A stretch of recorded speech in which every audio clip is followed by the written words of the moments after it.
DSSB PGT chemistry का question paper, और ये आपका पेपर ऑनलाइन कंडक्ट हुआ है। क्वेश्चन 1 देखता हूँ इसमें। If the half of reactant is independent of its initial concentration then the order of reaction. Order of reaction आपको बताना है कब half of reactant is independent of initial concentration. तो अगर इंडिपेंडेंट है इनिशियल कॉन्सेंट्रेशन तो ये आपका फर्स्ट ऑर्डर रिएक्शन होगा। करेक्ट आंसर 1 है। फर्स्ट ऑर्डर रिएक्शन के लिए टी हाफ का फॉर्मूला है T half equal to 0.6932 upon K rate constant है और टी हाफ लाइफ टाइम और हाफ ऑफ रिएक्टेंट उसी को इंडिकेट किया गया है। तो order of reaction is 1। Second question, the ratio of specific rate constant at two different temperature separate by 10 degree Celsius called. 4 option given है। Activity coefficient, activation energy, threshold energy and temperature coefficient. Correct answer temperature coefficient. Question 3, the rate constant of a reaction at 40 degree Celsius is exactly twice of that 30 degree Celsius, then the energy of activation is approximately। energy of activation mean activation energy आपसे पूछा गया है और ये बोला गया कि rate constant twice हो गया है, मतलब टेम्परेचर T1 पर रेट कांस्टेंट टेम्परेचर T1 आपका 30 डिग्री सेल्सियस और इस पर रेट कांस्टेंट K1 आप 1 मान लीजिए। तो rate temperature T2 40 degree Celsius, ये केवल K2 होगा और K2 पर ये ट्वाइस हो गया है। तो ये वैल्यू आप पुटअप कर देंगे इस इक्वेज़न में। इक्वेज़न है log K2 by K1 equal to EA upon 2.303 R into T2 minus T1 upon T1 into T2। इसी में फॉर्मूला आप पुटअप कर देंगे वैल्यू, तो आपका आंसर करेक्ट आंसर आएगा 13।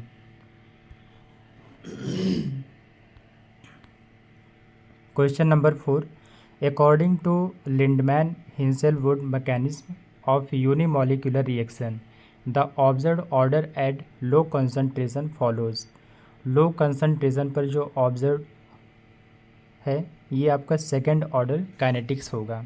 Correct answer second order. Question number 5, chemical reaction that proceed from reactant to product through one or more intermediate stage are called. Correct answer consecutive reaction. Question number 6, the chemical reaction 2O3 gives out 3O2 proceed as। Chemical equation given है O3 O2 plus O fast and second slow step के लिए O plus O3 2O2। The rate law expression for this reaction should be. Correct answer R equal to rate constant K O3 the power 2 and concentration of O2 the power -1। Question number 7, temperature jump relaxation method is use to study is called fast reaction. Question number 8, 75% of a first order reaction is completed in 30 minutes. The time required for 93.75% completion of same reaction in R is। Correct answer 1। इसको solve करने के लिए आप first order kinetics का equation put up कर दीजिएगा। ये equation है आपका K equal to 2.303 upon T into log A initial upon A final. ये मोलर कॉन्सेंट्रेशन ऑफ रिएक्टेंट्स होते हैं और T temperature and K rate constant के। इसी में वैल्यू पुटअप करते हैं। तो आपका टी फाइंड हो जाएगा 1 are. Question 9, a solution of 0.635 gram of protein in 100 ml has an osmotic pressure due to the protein of 2.35 centimeter H2O at 27 degree Celsius. Then molecular weight of protein is, तो osmotic pressure का formula लगाना है यहाँ पर। Osmotic pressure pi equal to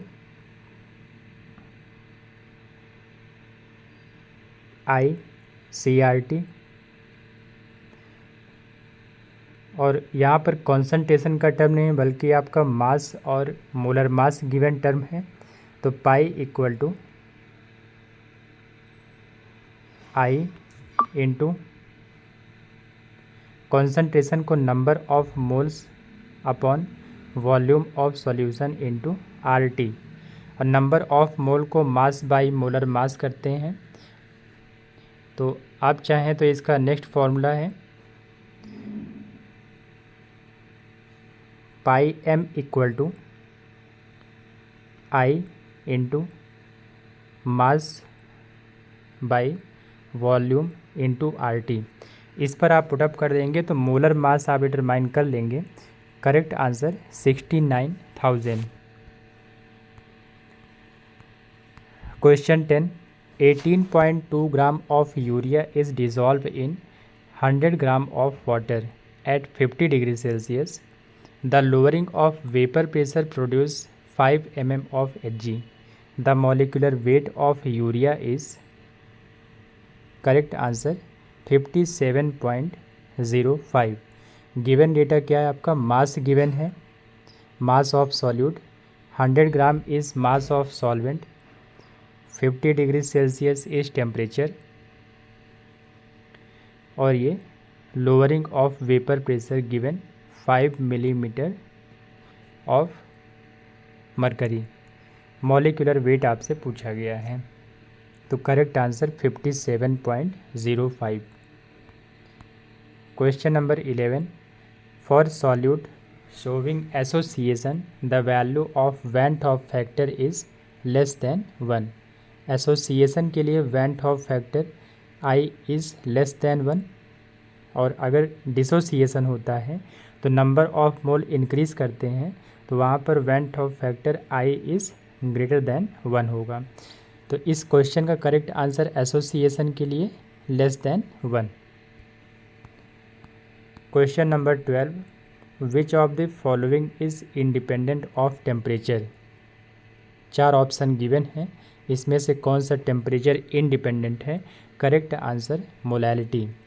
molality temperature dependent होता है क्योंकि यहाँ पर वॉल्यूम का टर्म्स नहीं है। जहाँ पर वॉल्यूम के टर्म्स आते हैं वो टेम्परेचर डिपेंडेंट होते हैं।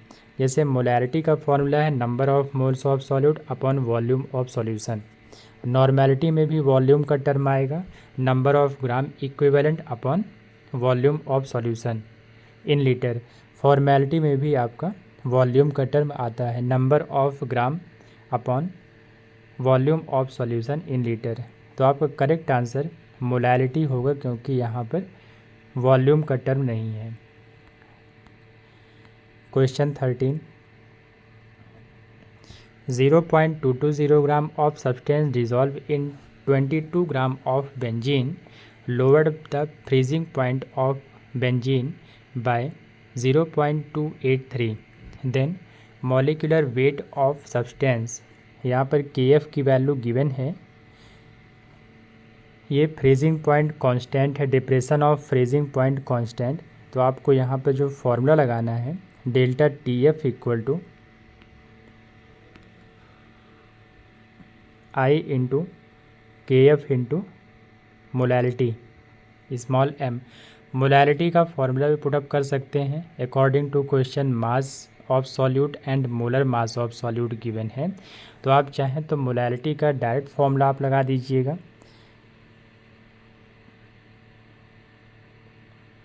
Delta TF equal to I into KF into 1000 into W2 upon W1 into M2।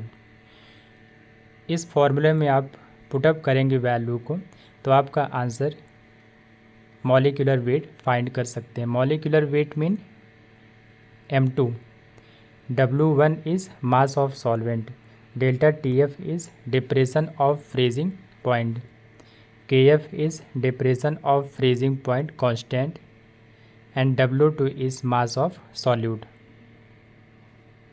Correct answer 128.9.